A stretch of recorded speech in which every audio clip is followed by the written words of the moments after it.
समांतर प्लेट संधारित्र की धारिता का व्यंजक C इक्वल टू के epsilon naught A upon D. चूंकि प्लेटों के बीच यदि माध्यम कोई नहीं रखा गया, कोई परावैद्युतांक माध्यम नहीं है, तो निर्वात या y माना जाएगा, तो उनके लिए k का मान 1 होता है। इस दशा में C equal to epsilon naught A upon D होगा और इनके लिए विद्युत स्थितिज ऊर्जा U बराबर 1/2 CV स्क्वायर होता है। तो C का मान यहाँ पे रखेंगे और V स्क्वायर करेंगे। E equal to V upon D, तो V equal to E into D, तो V के स्थान पे मान रखेंगे तो U equal to 1/2 epsilon naught A upon D E square into D square. तो यहां से ध्यान रखिएगा, ये देखिए दोनों मान समान कैसे, तो U equal to 1/2 epsilon naught A into E square और इन दोनों का मान एकांक होगा। तो उस दशा में ऊर्जा घनत्व U, ऊर्जा घनत्व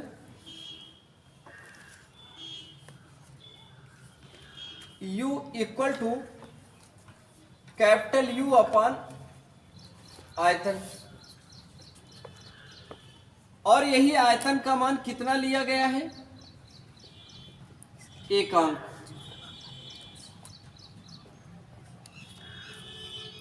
ठीक, तो यहां पर देखिए मान रखेंगे,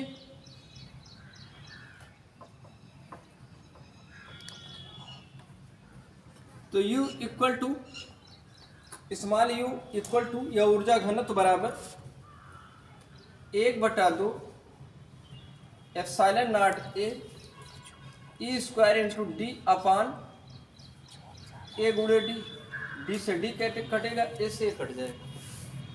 तो ऊर्जा घनत्व U बराबर 1/2 epsilon not E square.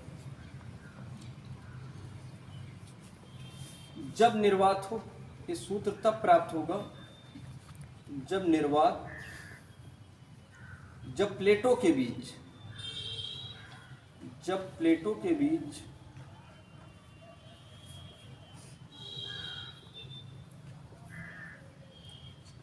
y अथवा निर्वात हो।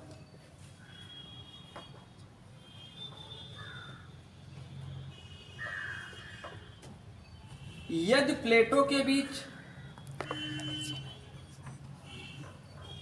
यदि प्लेटों के बीच परावैद्युतांक माध्यम, यदि प्लेटों के बीच परावैद्युतांक माध्यम कैपिटल K है, तो ऊर्जा घनत्व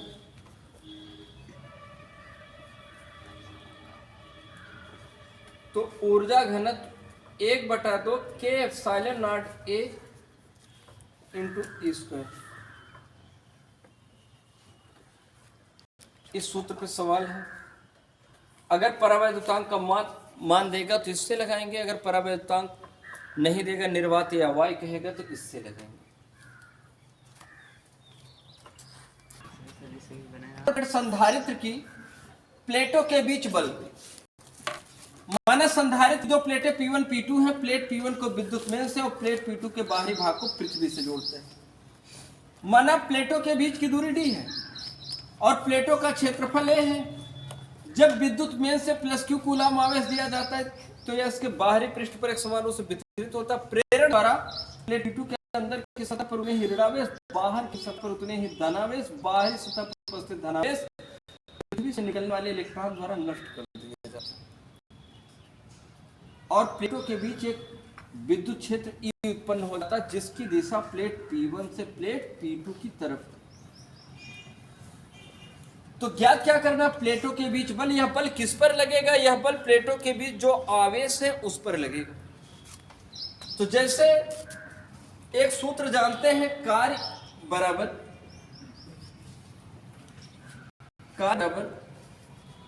बल गुणे विस्थापन, कार्य बराबर बल गुणे विस्थापन। कार्य को W से प्रदर्शित करते हैं, बल को F से और विस्थापन को D, F इंटू D। और स्थितिज ऊर्जा का एक सूत्र आपको पढ़ाए हैं, U बराबर 1/2 Q इंटू E, पहला सूत्र।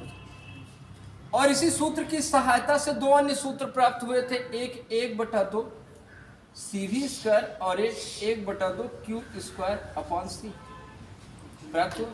लेकिन आपको इसी सूत्र से निकाल लेना है, क्योंकि आवेश पर बल लगने के कारण ही क्या उत्पन्न होता है, विद्युत क्षेत्र।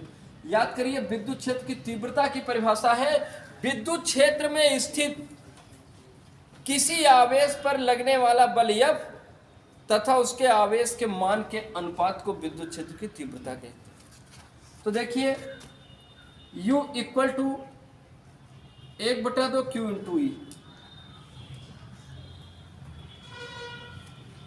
चूंकि एक सूत्र जानते हैं, कार्य ही क्या है, ऊर्जा, और ऊर्जा ही क्या है, कार्य।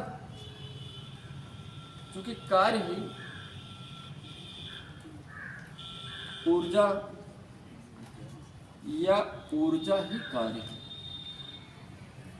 ऊर्जा ही कार्य है, अतः W इक्वल टू U लिख सकते हैं। तो U बराबर 1/2 Q इंटू V होता है। U बराबर 1/2 Q इंटू V। चूंकि V या E equal to V upon D होता है, तो V equal to E into क्या होगा, U के स्थान पर आप क्या लिख सकते हैं, W। 1/2 Q into V। W के स्थान पर क्या लिख सकते हैं, F गुणे D, क्योंकि आपको निकालना क्या है, बल। F गुणे D equal to 1/2 Q into V। V के स्थान पर क्या लिखेंगे, E इंटू D होगा। तो D से D क्या होगा, कैंसिल।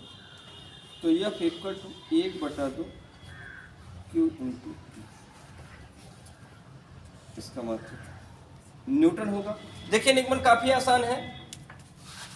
तो संधारित्र की प्लेटों के बीच लगने वाला बल, यह बल आवेश पर लगेगा, चूंकि कार्य बराबर बल गुणे विस्थापन होता है। आवेश पर जो बल लगेगा उसके कारण जो विस्थापन उत्पन्न होगा, दोनों का गुणनफल ही कार्य कहलाएगा। तो कार्य बराबर बल गुणे विस्थापन, और कार्य ही ऊर्जा, ऊर्जा ही कार्य है, अतः W को U के बराबर लिख सकते हैं। U equal to 1/2 Q into V होता है। चूंकि E बराबर V अपॉन D, तो V बराबर E upon D, E into D। तो यहां पर V के स्थान पर मान रख देंगे E इंटू D, और U के स्थान पर W, और W के स्थान पर F गुणे D। D से D क्या होगा, कैंसिल। D से D जब कैंसिल हो जाएगा तो F बराबर 1/2 Q इंटू E आ जाएगा। तो आसानी से प्राप्त कर सकते हैं। बंद कर।